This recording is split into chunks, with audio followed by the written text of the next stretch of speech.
Welcome back, everyone. So, what was the real cause of the riots and why did things escalate so quickly initially and then appear to de-escalate just as fast, if not faster? Now, I believe, it's my opinion at least, that the answer is very simple and has been very clearly and very obviously staring us right in the face.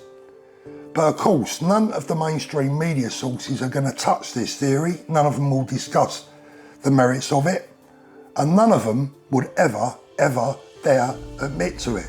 Now, if we look back at events over the last couple of weeks, things went from pretty bad to much worse after those right across mainstream media decided to mysteriously, and for reasons only known to them, reasons unknown, decided to resurrect in the minds of the public and all of our communities the ghost of an organisation that disbanded more than 10 years ago and that simply does not exist. Now, if I'm wrong, you can tell me. As far as I can see, at least, there's no website for this supposed organisation. There are no regional organisers, there are no groups, there are no meetings, there are no organised demonstrations, there's no leader.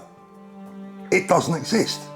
And fake reports of the re-emergence of this group and the wider so-called far right gave the media and the government the chance to demonise and horribly label every single ordinary mum, dad and concerned grandparent as fascist, far-right racists. Now, these fake reports, and they're now absolutely proven to be fake after a complete and utter blanket no-show right across the country, understandably concerned and frightened the Muslim community, who in response turned out in some towns and cities in the name of calling themselves the Muslim Defence League. And they said that they were ready to tackle and confront the thousands of fascists and racists reportedly on their way to attack them and their places of worship. And to be fair, you can understand their concerns, right? The real truth is, if you look at this a little bit more sensibly, the real truth is the Muslims that are currently sitting in jail today after stupidly and naively going onto the streets, some of them carrying weapons, are as much a victim of this absolute craziness as those potentially sitting alongside them in jail for posting hurty words on Facebook. Many of these people wouldn't be where they are today had the media not lied and exaggerated and invented a situation that simply didn't exist.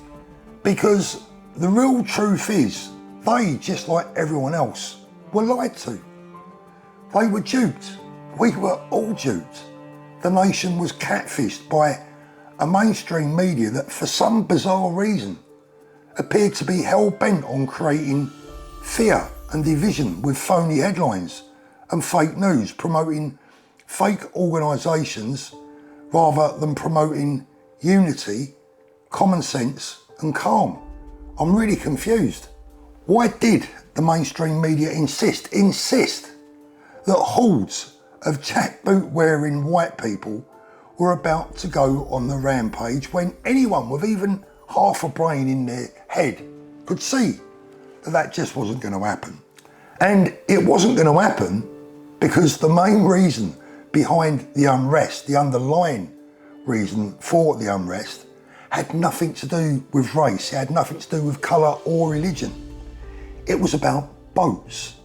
You know, the same boats that the nation has democratically voted and asked to stop in at least 3 general elections have simply been utterly ignored. Not only have their votes been ignored, they've been delivered precisely the opposite to what they voted for. This isn't a community issue. That isn't the work of the MDL or the EDL.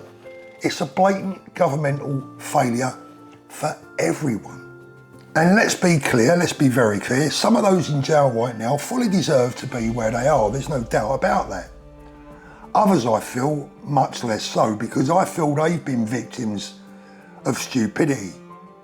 And that includes people from all of our communities who were led on, wound up and deceived by the mainstream media. And people like James O'Brien, for instance, of LBC, who vindictively and very dangerously named them the Farage riots.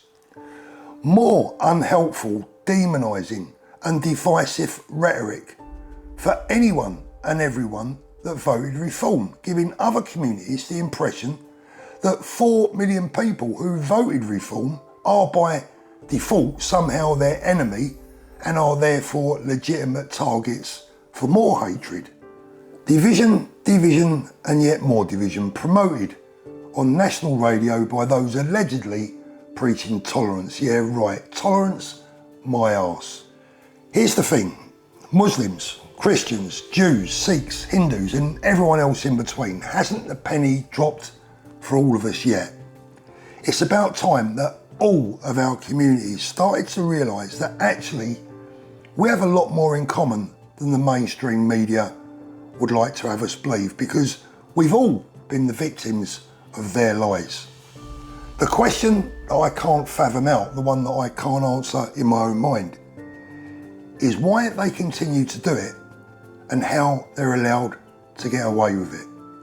I'll be interested to know what you think. As always, thanks for watching. We'll speak again soon.